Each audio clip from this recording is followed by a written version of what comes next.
വാർത്തകൾ വിശദമായി. കോൺഗ്രസിനെ കടന്നാക്രമിച്ച് മുഖ്യമന്ത്രി. ജനാധിപത്യത്തിന്റെ വഞ്ചക പരീക്ഷയായി കോൺഗ്രസ് മാറിയെന്നും മുഖ്യമന്ത്രി പിണറായി വിജയൻ. വയനാട് മണ്ഡലം LDF സ്ഥാനാർത്ഥി ആനി രാജയുടെ നിലമ്പൂർ മണ്ഡലം തെരഞ്ഞെടുപ്പ് പൊതുയോഗം ഉദ്ഘാടനം ചെയ്ത് സംസാരിക്കുകയായിരുന്നു അദ്ദേഹം.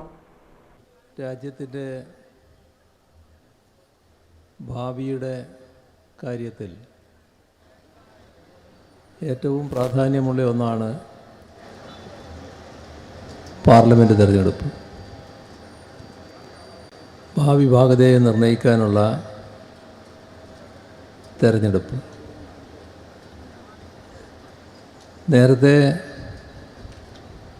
നടന്ന തിരഞ്ഞെടുപ്പുകളിൽ നിന്നെല്ലാം വ്യത്യസ്തമായ പ്രാധാന്യമാണ് ഈ തിരഞ്ഞെടുപ്പിൽ ഉണ്ടായിട്ടുള്ളത്. അതിന് കാരണം നമ്മുടെ രാജ്യത്തിൻ്റെ ഭാവിയെക്കുറിച്ചുള്ള ഉത്കണ്ഠ തന്നെയാണ്. ഇന്ത്യ മതനിരപേക്ഷത അംഗീകരിച്ച രാഷ്ട്രമാണ്. മതനിരപേക്ഷത ഇന്ത്യ അംഗീകരിക്കുമ്പോൾ തന്നെ മതനിരപേക്ഷതയല്ല വേണ്ടത്, മതാധിഷ്ഠിത രാഷ്ട്രമാണ് ആവേണ്ടത് എന്ന വാദക്കാരുണ്ടായിരുന്നു. ഭരണഘടനാ നിർമ്മാണ സഭ വിശദമായി ഈ പ്രശ്നം ചർച്ച ചെയ്തു. അങ്ങനെയാണ് മതനിരപേക്ഷ രാഷ്ട്രമെന്ന നിലയിലേക്ക് എത്തിയത്. ഭരണഘടനാ നിർമ്മാണ സഭയിലുണ്ടായിരുന്ന മുതിർന്ന നേതാക്കളെല്ലാം അക്കാര്യത്തിൽ അഭിപ്രായം രേഖപ്പെടുത്തി. മതനിരപേക്ഷത അംഗീകരിച്ചപ്പോൾ ആ അംഗീകരിച്ച മതനിരപേക്ഷതയെ തള്ളിപ്പറഞ്ഞവർ, ഞങ്ങളിത് അംഗീകരിക്കുന്നില്ല എന്ന് പറഞ്ഞവർ ഇന്ത്യയിലുണ്ടായിരുന്നു. രാജ്യത്തിന്റെ മതേതരത്വം തകർക്കാനുള്ള നീക്കം RSSന്റെ അജണ്ടയാണ്. ജനാധിപത്യത്തെ അട്ടിമറിക്കുവാനുള്ള ബോധപൂർവമായ ശ്രമങ്ങളാണ് ഇപ്പോൾ നടക്കുന്നത്. ഇതിന്റെ ഭാഗമായി രാജ്യത്തെ നിയമവ്യവസ്ഥകൾ അട്ടിമറിക്കാനുള്ള ശ്രമവും നടന്നുവരികയാണ്. ജുഡീഷ്യറിയെ പോലും സ്വതന്ത്രമായി പ്രവർത്തിപ്പിക്കുവാൻ അനുവദിക്കാത്ത ഇടപെടലുകളാണ് നടക്കുന്നതെന്നും മുഖ്യമന്ത്രി പറഞ്ഞു. കോൺഗ്രസ് അവരുടെ നിലപാടുകളിൽ നിന്നും മെല്ലെ മെല്ലെ വലിയ തോതിലുള്ള മാറ്റങ്ങൾ വരുത്താൻ തുടങ്ങി. ഇത് BJP RSS താദാത്മ്യം പ്രാപിക്കുന്നിടത്തേക്ക് എത്തി. ഇത് BJPയുടെ വളർച്ചയ്ക്ക് കാരണമായതായി മുഖ്യമന്ത്രി ആരോപിച്ചു.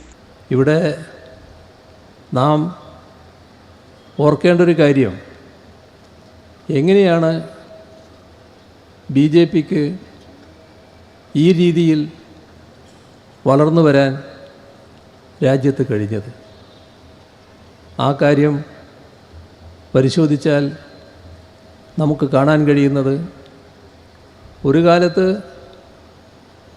ചോദ്യം ചെയ്യപ്പെടാത്ത ശക്തിയായി എല്ലായിടങ്ങളിലും നിന്നിരുന്ന കോൺഗ്രസ് മെല്ലെ മെല്ലെ കോൺഗ്രസിൻ്റെ നിലപാടുകളിൽ വലിയ തോതിലുള്ള അയവുകൾ വരുത്താൻ തുടങ്ങി. അത് പിന്നീട് BJPയുടെ RSSൻ്റെ നിലപാടുകളുമായി താദാത്മ്യം പ്രാപിക്കുന്നിടത്തേക്ക് എത്തി. RSSൻ്റെ നിലപാടുകൾ അതേപോലെ ആവർത്തിക്കുന്ന കോൺഗ്രസ് നേതാക്കൾ പലരും അഖിലേന്ത്യാ നേതൃത്വത്തിൽ തന്നെ ഉണ്ടായി. ഇവിടെ നമ്മുടെ രാജ്യത്തിൻ്റെ പൊതുവായ നിലപാടുകളെ കോൺഗ്രസ് എങ്ങനെ കൈകാര്യം ചെയ്തു എന്ന് ഓർത്താൽ മതി. പണ്ഡിറ്റ് ജവഹർലാൽ നെഹ്റു രാജ്യത്തെ ജനങ്ങളെ അഭിസംബോധന ചെയ്യുമ്പോൾ യാസർ അറാഫത്തിനെ കൂടെ നിർത്തിയായിരുന്നു ജനങ്ങളോട് സംസാരിച്ചത്. അന്ന് ഇന്ത്യ ഗവൺമെൻറ്റിനും കോൺഗ്രസ്സിനും വ്യക്തമായ നിലപാടുണ്ടായിരുന്നു. അത് പാലസ്തീനോടൊപ്പമായിരുന്നു. നമ്മുടെ രാജ്യം പാലസ്തീനോടൊപ്പമായിരുന്നു. നാം ഇസ്രയേലിനെ അംഗീകരിച്ചതേയില്ല. കാലം മാറി, നെഹ്റുവിൻ്റെ കാലം കഴിഞ്ഞു, പിന്നെയും കാലം പിന്നിട്ടു. നരസിംഹറാവു കോൺഗ്രസിൻ്റെ പ്രധാനമന്ത്രിയായി വന്നു. മാറ്റം എങ്ങനെ വന്നു? ഇസ്രയേലിനെ നമ്മുടെ രാജ്യം അംഗീകരിക്കുന്ന നില നരസിംഹറാവുവിൻ്റെ കാലത്ത് സ്വീകരിച്ചു. അതെവിടം വരെ എത്തി? മെല്ലെ മെല്ലെ പാലസ്തീനോടുള്ള ആഭിമുഖ്യം കുറഞ്ഞു കുറഞ്ഞു വന്നു. അവസാനം ഇന്ത്യൻ പ്രധാനമന്ത്രി ഇപ്പോൾ ഗാസയിൽ നടന്നുകൊണ്ടിരിക്കുന്ന കൂട്ടക്കുരുതിയുടെ തുടക്കത്തിൽ ആ സംഭവത്തിൽ ഞങ്ങൾ ഇസ്രയേലിനോടൊപ്പമാണ് എന്ന് പരസ്യമായി പ്രഖ്യാപിക്കുന്ന സ്ഥിതിയിലേക്ക് എത്തി. ജവഹർലാൽ നെഹ്റു പ്രധാനമന്ത്രിയായിരുന്നപ്പോൾ യാസർ അറഫാത്തിനെ ചേർത്ത് പിടിച്ച് പാലസ്തീനൊപ്പമായിരുന്നു ഇന്ത്യയുടെ നിലപാട്. എന്നാൽ നരസിംഹറാവു പ്രധാനമന്ത്രിയായപ്പോഴാണ് ഇസ്രായേലിന് അനുകൂല നിലപാട് സ്വീകരിച്ചു തുടങ്ങിയത്. നരേന്ദ്രമോദി സർക്കാർ ഇസ്രായേലിനൊപ്പമാണ് എന്ന് പരസ്യമായി പ്രഖ്യാപിക്കുകയും ചെയ്തതായി മുഖ്യമന്ത്രി പറഞ്ഞു. ജനങ്ങളുടെ കരുത്തിന് മുൻപ് പലരും തോറ്റ അനുഭവമുണ്ടെന്ന് മുഖ്യമന്ത്രി ഓർമ്മപ്പെടുത്തി. ഇന്ത്യയാണ് ഇന്ദിര എന്ന കോൺഗ്രസ് മുദ്രാവാക്യത്തിന് കോൺഗ്രസിനെ 1977 തോൽപ്പിച്ചുകൊണ്ടാണ് ജനം മറുപടി നൽകിയത്. 2004 അന്നത്തെ പ്രധാനമന്ത്രി അടൽ ബിഹാരി വാജ്പേയി തോൽപ്പിച്ചും ജനം മറുപടി നൽകി. ഈ തെരഞ്ഞെടുപ്പിൽ മോദിക്കും ജനങ്ങളുടെ കരുത്ത് മറുപടി നൽകുമെന്നും മുഖ്യമന്ത്രി പറഞ്ഞു.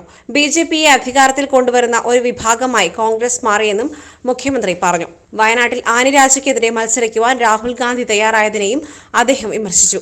45 മിനിറ്റ് നീണ്ട പ്രസംഗത്തിൽ ആനി രാജയ്ക്ക് അരിവാൾ നെൽക്കതിർ അടയാളത്തിൽ വോട്ട് നൽകണമെന്ന് അഭ്യർത്ഥിച്ചാണ് മുഖ്യമന്ത്രി മടങ്ങിയത്. CPM area secretary E Padmakshan, സ്ഥാനാർത്ഥി ആനി രാജ, CPM ജില്ലാ സെക്രട്ടറി EN മോഹൻദാസ്, CPI സംസ്ഥാന അസിസ്റ്റന്റ് സെക്രട്ടറി PP സുനീർ, ജനാധിപത്യ കേരള കോൺഗ്രസ് ജില്ലാ പ്രസിഡന്റ് MA വിറ്റാജ്, കേരള കോൺഗ്രസ് ജില്ലാ പ്രസിഡന്റ് KP പീറ്റർ, RJD നേതാവ് Rajamohan, NCP block president Paranthan Noushad, INL പ്രതിനിധി പാറാട്ടി കുഞ്ഞാൻ, CPI ജില്ലാ കമ്മിറ്റി അംഗം PM ബഷീർ, നഗരസഭാ ചെയർമാൻ മാട്ടുമൽ സലീം, കേരള കോൺഗ്രസ് M മണ്ഡലം പ്രസിഡന്റ് MA തോമസ്, നഗരസഭാ വൈസ് ചെയർപേഴ്സൺ അരുമ ജയകൃഷ്ണൻ എന്നിവർ സംസാരിച്ചു. SS Gold, Pure Gold. SS Group, Nilambur.